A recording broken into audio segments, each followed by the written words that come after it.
It's a truck, right? Just get over it. You know, I love when I hear responses and comments like that on the web. You know, I have a brand new, like less than 500 mile Toyota Tacoma here. It's a 2025 TRD Sport. And every once in a while, you get comments from people that say just that. It's a truck, get over it. For example, fuel economy, right? I'm getting a whopping 15.8 miles per gallon right now. I'm just kicking arse. Not. But people will say it's a truck. You shouldn't expect good gas mileage when you're driving a truck. Should I expect 15.8 miles per gallon when I'm supposed to be getting, 19 to 22 miles per gallon? Now, there's a caveat to this. I did change out the wheels and the tires. I did put on some relatively heavy sliders. So, it stands to reason I would reduce fuel economy. I also took the air dam off of the front. I guess I should get over it. It's not that it's just a truck, it's a truck that we mod. And that's the key. And that's what some of these folks really should be saying, right? It's just a truck, but you modded it.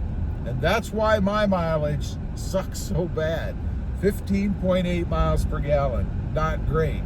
Now, the next one, scratches. Scratches all over the truck. Dents and scratches. And they call these badges of honor. In other words, you're supposed to take your brand new 45, 55, $65,000 Tacoma off-road and scratch the hell out of it. Maybe even put some dents in it. That's even better. You know, if you pull up next to a branch or a tree trunk that's sticking out or something and you put a nice big old dent right in the side of your truck, that's a good thing, some would have you believe. I think those are actually folks that are trying to justify bad decisions that they've made. In other words, they got their brand new truck and they wanted to be one of the boys, so they took it out there on the trail.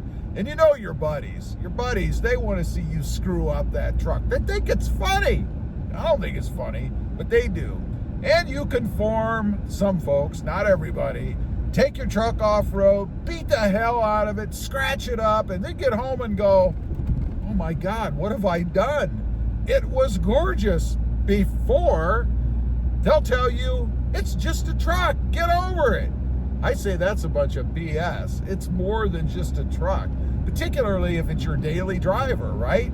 I mean, it's the vehicle that gets you back and forth to make the money that you're spending on the truck, right? It's not just a truck. It might be something that's capable of doing those things, but that does not mean that you have to take it off-road and beat it to death. I don't understand the rationale there. Every vehicle that I get, I want it to look as good as it can.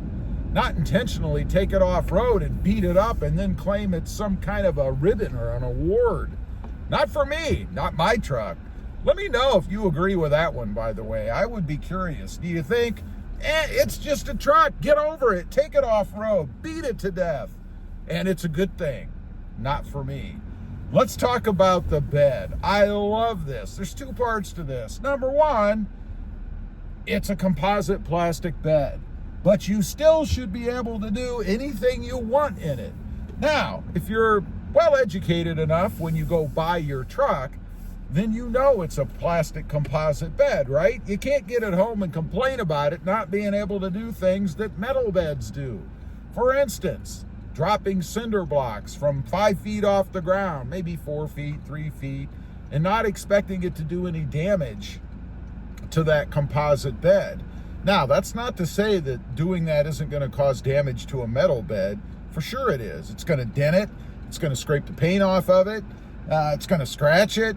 And then you'll probably have rust down the road because now you have bare metal exposed, right? On a plastic composite bed, if you drop something heavy enough, high enough, you can actually crack the bed, maybe even chip a piece of the bed out. And God forbid you have Toyota's spray-in bed liner on the plastic composite bed.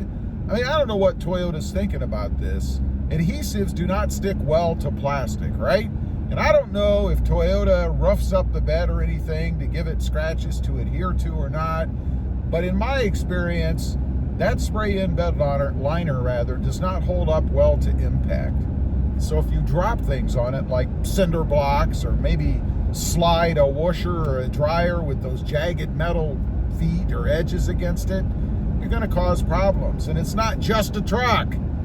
It's something that you paid a lot of money for and you don't want to damage. After all, why do we put bed mats in? Why do we have spray-in bed liners done? Because it's just a truck and we don't care? Not for me. I care. Next up, we got to talk about lifting. And we'll throw in new wheels and tires, right? You know, when you first get the Tacoma, it's very smooth. The ride is freaking awesome. It feels almost like a luxury SUV. But then you know what we have to do, right? We got to go out and get new wheels and tires. I did it. We got to lift them up in the air. I've done it. And then we complain and we ask questions about fuel economy. Number one, why is it getting such bad fuel economy? Well, that's kind of your fault. And it is just a truck. But secondly, what happened to my ride quality? Why does it bounce all over the place? Why is it rough? It's not like it used to be.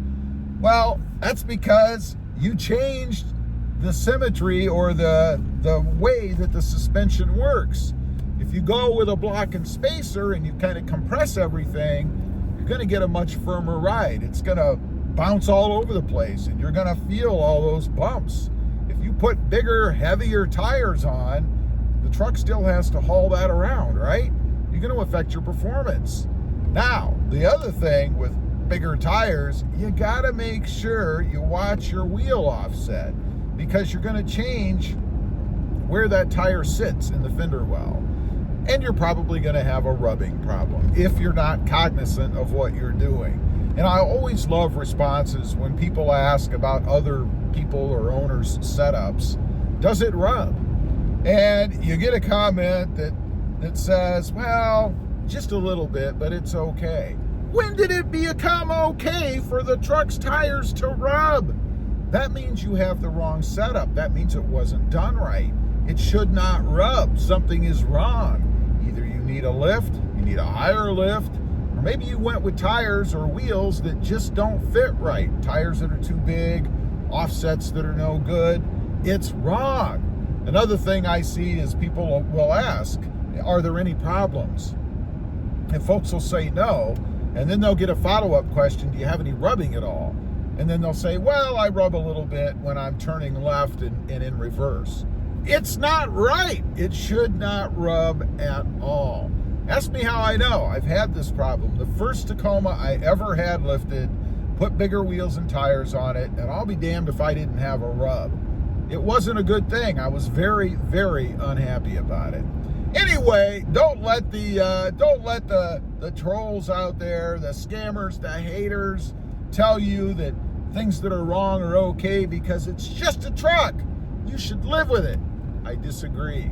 There's no reason a truck shouldn't be just as capable when you get done doing things to it as it was when you drove it off the lot, barring fuel economy, of course.